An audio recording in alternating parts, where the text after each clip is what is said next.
Уважаемый Садыр Нуркажоевич, очень рад вас видеть. Спасибо большое, что приехали. Я вспоминаю, с каким гостеприимством вы нас встречали, всю нашу делегацию, у себя на родине. И мы очень продуктивно тогда поработали. Хочу отметить, что все наши договоренности исполняются. Команда наша работает с обеих сторон, работает активно, интенсивно.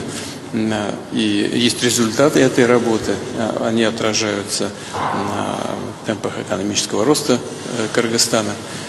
И уверен, что и ваш сегодняшний рабочий визит тоже послужит делу развития наших отношений. Я очень рад вас видеть. Добро пожаловать.